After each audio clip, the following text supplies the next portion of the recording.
Clean Sri Lanka என்று சொல்லப்படுகின்ற இந்த இதன் சம்பந்தமாக ஒரு குழுவை நியமித்திருக்கின்றீர்கள். இந்த குழுவிலே ஒரு 18 உறுப்பினர்களை நீங்கள் நியமித்திருந்தாலும் இந்த குழுக்களிலே ஒரு தமிழ் பேசுகின்ற ஒருவர் உள்வாங்கப்படாத ஒரு விஷயம் உண்மையிலே ஒரு கேட்க வேண்டிய ஒரு விஷயம், எல்லாரும் விளங்க வேண்டிய விஷயம். இப்பொழுது நாங்கள் ஏன் ஒரு தமிழ் பேசுகின்ற ஒருவரை இதுக்குள்ளே நீங்கள் உள்வாங்கவில்லை என்று நாங்கள் கேட்டால் நீங்கள் சொல்லுவீர்கள் நீங்கள் இனவாதம் பேசுகின்றீர்கள். இங்கிருக்கின்ற பல பாராளுமன்ற உறுப்பினர்கள், குறிப்பாக ஆளுங்கட்சியிலே இருக்கின்ற பாராளுமன்ற உறுப்பினர்கள் இந்த அரசாங்கத்திலே என்ன நடக்கின்றது என்பதை கூட தெரியாமல் இந்த இடத்திலே இருந்து கொண்டிருக்கின்றார்கள். அவ்வாறு இந்த அரசாங்கத்தினுடைய அந்த விடயங்களை பேச வேண்டும் என்றால் சிலரிடம் அவர்கள் அனுமதி வாங்க வேண்டிய ஒரு சூழல் இந்த இடத்திலே காணப்படுகின்றது.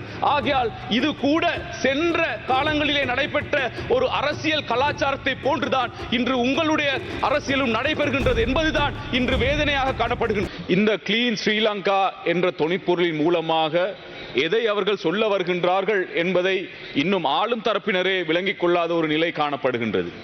சபைக்கு தலைமை தாங்கும் உறுப்பினர் அவர்களே, இன்று இந்த கிளீன் ஸ்ரீலங்கா என்று சொல்லப்படுகின்ற இந்த தொனிப்பொருளை எடுத்து பார்க்கின்ற பொழுது இன்று இதை சிலர் பிழையாக விளங்கி இருக்கின்றார்களா அல்லது அரசாங்கத்தினுடைய உண்மையான கிளீன் ஸ்ரீலங்கா திட்டமே இதுதானா என்பதை நாங்கள் கேட்கின்றோம்.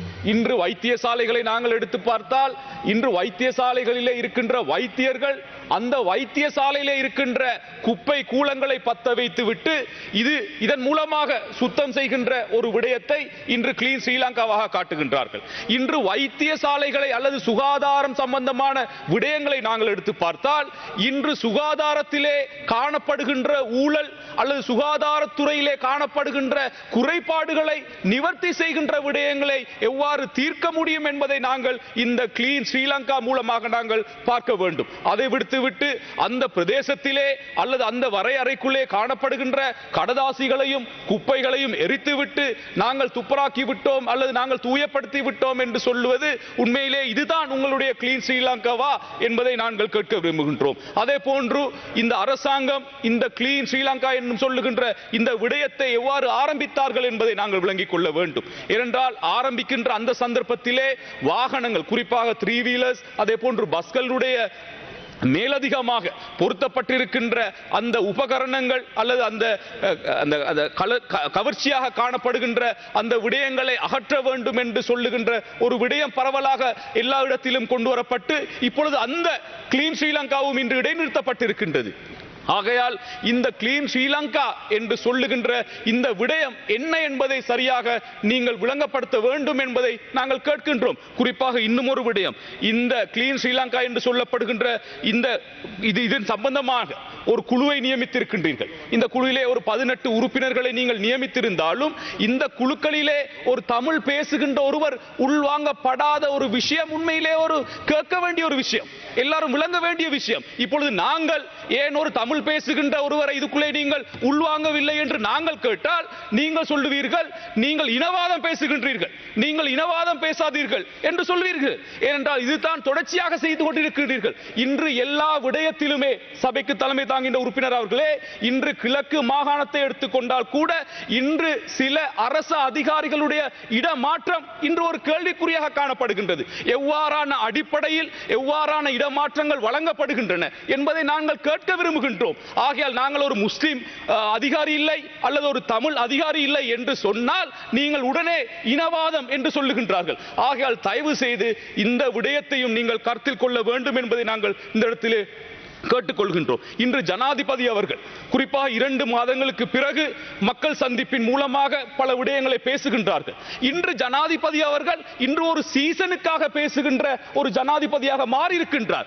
ஏனென்றால் இன்று மக்களை சந்தித்த உடன் தான் அவருக்கு பாராளுமன்ற உறுப்பினர்கள் அமைச்சர்களுடைய கொடுப்பனவு, முன்னாள் ஜனாதிபதியுடைய கொடுப்பனவு எல்லாம் அந்த தேர்தல் வருகின்ற காலங்களில் மாத்திரம்தான் ஞாபகம் வருகின்றதா என்பதை நாங்கள் கேட்க விரும்புகின்றோம். இன்று பாருங்கள், இன்று எத்தனையோ உறுப்பினர்களுடைய முன்னாள் ஜனாதிபதிகளுடைய உரிமைகள், பாதுகாப்பு, கொடுப்பனவு சம்பந்தமான பல விஷயங்கள் பேசப்படுகின்றன.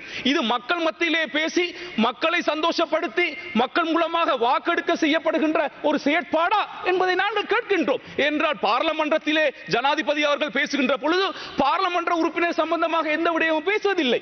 இந்த விடயங்களை இங்கிருக்கின்ற உறுப்பினர்களுக்கு சொல்ல வேண்டும், இங்கிருக்கின்ற அமைச்சர்களுக்கு சொல்ல வேண்டும், இங்கிருக்கின்ற கேபினட் மூலமான தீர்மானங்கள் எடுக்க வேண்டும். இன்று உள்ளூராட்சி மன்ற தேர்தலை நாங்கள் முகம் கொடுக்க போகின்றோம். அந்த உள்ளூராட்சி மன்றத்திலும் எங்களுக்கான ஒரு ஆதரவு பெற வேண்டும் என்பதற்காக இன்று மீண்டும் இந்த அரசியல் பயணத்தை ஆரம்பித்திருக்கின்றார்கள்.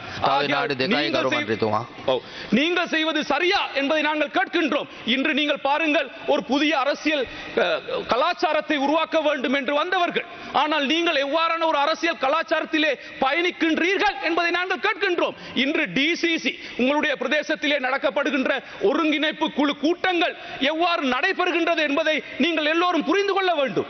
அது ஒரு அரசியல் லாபத்துக்காக நீங்கள் அந்த டிசிசியை நடத்துகின்றீர்களா, அல்லது உண்மையாக மக்களுடைய பிரச்சனையை தீர்ப்பதற்காக நடத்துகின்றீர்களா, அல்லது அந்த டிசிசி மூலமாக வருகின்ற உள்ளூராட்சி மன்ற தேர்தலிலே உங்களுடைய உறுப்பினர்களை கூட்டுவதற்காக நீங்கள் செய்கின்றீர்களா என்பதை நாங்கள் கேட்கின்றோம். ஆகையால் மக்கள் இன்று தந்திருக்கின்ற உங்களுடைய ஆதரவு சரியாக நீங்கள் பயன்படுத்துகின்றீர்களா என்பதை நாங்கள் விளங்க வேண்டும். இன்று இங்கிருக்கின்ற பல பாராளுமன்ற உறுப்பினர்கள், குறிப்பாக ஆளுங்கட்சியிலே இருக்கின்ற பாராளுமன்ற உறுப்பினர்கள் இந்த அரசாங்கத்திலே என்ன நடக்கின்றது என்பதை கூட தெரியாமல் இந்த இடத்திலே இருந்து கொண்டிருக்கின்றார்கள். அவ்வாறு இந்த அரசாங்கத்தினுடைய அந்த விடயங்களை பேச வேண்டும் என்றால் சிலரிடம் அவர்கள் அனுமதி வாங்க வேண்டிய ஒரு சூழல் இந்த இடத்திலே காணப்படுகின்றது. ஆகையால் இது கூட சென்ற காலங்களிலே நடைபெற்ற ஒரு அரசியல் கலாச்சாரத்தை போன்றுதான் இன்று உங்களுடைய அரசியலும் நடைபெறுகின்றது என்பதுதான் இன்று வேதனையாக காணப்படுகின்றது. இன்று பல மக்கள் பல எதிர்பார்ப்பிலே இன்று உங்களுக்கு அதிகாரத்தை தந்திருக்கின்றார்கள். இன்று பாராளுமன்ற அதிகாரங்கள் இருக்கின்றன. ஜனாதிபதி இன்று உங்களுடைய ஜனாதிபதியாக இருக்கின்றார்கள். இப்பொழுது நீங்கள் கேட்க விரும்புகின்ற போல் இருக்கின்றது, உள்ளூராட்சி மன்ற அதிகாரங்களையும் தந்தால் தான் எங்களால் இன்னும் பல விடயங்களை மேற்கொள்ள முடியும் என்பதை நீங்கள் எதிர்பார்க்கின்றீர்களா, அல்லது மாகாண சபை அதிகாரத்தையும் உங்களால் தந்தால் தான் நீங்கள் இந்த எல்லா விடயத்தையும் செய்யலாம் என்று நீங்கள் நினைக்கின்றீர்களா என்பதை நாங்கள் கேட்க விரும்புகின்றோம். ஆகையால் தயவு செய்து மக்களுடைய பிரச்சனைகளை தீர்க்கின்ற சிலர் மறந்திருக்கின்றார்கள், நீங்கள் இப்பொழுது ஆளுங்கட்சியிலே இருக்கின்றீர்கள் என்று. ஜனாதிபதி அவர்கள் கூட உண்மையிலே பேசுவது சரியான விடயங்கள், ஆனால் இன்னும் எதிர்க்கட்சியிலே இருந்ததை போன்று பேசிக் கொண்டிருக்க முடியாது. இன்று நீங்கள் சில விடயங்களை நீங்கள் அமல்படுத்த வேண்டும். இன்று ஜனாதிபதிக்கு ஒதுக்கப்படுகின்ற நிதி குறைக்கப்பட்டிருந்தால் அந்த நிதியின் மூலமாக மக்களுக்கு ஏதாவது ஒரு நலன் நடந்திருக்கின்றதா என்பதை நாங்கள் கேட்கின்றோம். இன்று பாதுகாப்பு குறைக்கப்பட்டிருக்கின்றது, முன்னாள் ஜனாதிபதியுடைய பாதுகாப்பை இல்லாமல் ஆக்கியிருக்கோம் என்று சொல்லுகின்றீர்கள்.